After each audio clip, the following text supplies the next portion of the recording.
আমার সামনে দেখতে পাচ্ছেন Huatang overclock machine control board error 7।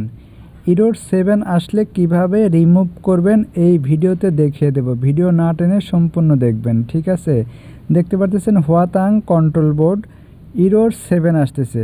দেখেন, এটাকে আমি যখন লাগাইছি, লাগানোর পরে ডিসপ্লেতে কিন্তু কোনো কিছুই দেখাচ্ছে না। ডিসপ্লে দেখেন, ডিসপ্লে বোর্ড লাগানো হয়েছে, ঠিক আছে। জাস্ট এখন আমি পাওয়ার দিব, হ্যাঁ, পাওয়ার দিয়ে আপনাদের দেখিয়ে দেব কি কারণে ইরোর 7 আসে। দেখেন, পাওয়ার দেওয়ার সাথে সাথে ডিসপ্লেতে পাওয়ার চলে আসছে, আসার সাথে সাথে দেখেন ইরোর 7, ইরোর 07, হ্যাঁ।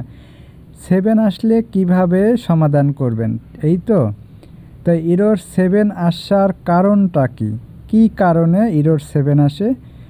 অনেকেই কিন্তু এই বোর্ডে কিন্তু ইরোর 7 আসার কথা না, কিন্তু ইরোর 7 আসছে। ইরোর 7 আসার কথা মানে হচ্ছে হলো আপনার সার্কিট বোর্ড যে ড্যামেজ তা কিন্তু না। আপনার যে কন্ট্রোল বোর্ডের যে সার্কিট বোর্ড, এই বোর্ডটা কিন্তু ড্যামেজ না, তারপরেও কিন্তু ইরোর 7 আসতেছে। দেখেন, আমি ডিসপ্লে বোর্ড এটা রেখে দিলাম, এরপর আরেকটা ডিসপ্লে বোর্ড নিয়ে নিলাম, ঠিক আছে। নিয়ে এই ডিসপ্লে বোর্ডটা আমি লাগাচ্ছি, জ্যাকটা লাগাইলাম। লাগানোর পর এখানে কিন্তু পাওয়ার, ডিসপ্লেতে কিন্তু পাওয়ার দেখাচ্ছে না, ঠিক আছে। আমার কন্ট্রোল বোর্ডে পাওয়ার আছে। দেখেন, এই যে এখানে লাইট, এলইডি লাইটটা জ্বলতেছে, কিন্তু ডিসপ্লেতে পাওয়ার নাই, ঠিক আছে। এখন মূল কথায় আসি, জাস্ট আমি আবার দেখিয়ে দিচ্ছি। এই জ্যাক, এই ডিসপ্লেটা আবার লাগিয়ে আমি আপনাদের বুঝিয়ে দিচ্ছি। দেখেন, লাগানোর সাথে সাথেই কিন্তু ইরোর 7, ঠিক আছে। ইরোর 7 আসার কারণ হচ্ছে হলো এই যে বোর্ডটা, এই কন্ট্রোল বোর্ডের ডিসপ্লে বোর্ড এইটা না, ঠিক আছে। দেখতে কিন্তু হুবহুব একই জিনিস, একই ডিসপ্লে দেখতে, কিন্তু আসলে ডিসপ্লে মডেল ভিন্ন। দেখেন, এইটার মডেল আর এইটার মডেল ভিন্ন। দেখেন, এটার যে আইসিটা ইউজ করছে আর এইটার দেখেন আইসিটা ইউজ করছে, দেখেন দুইটা কিন্তু দুই ক্যাটাগরি আইসি।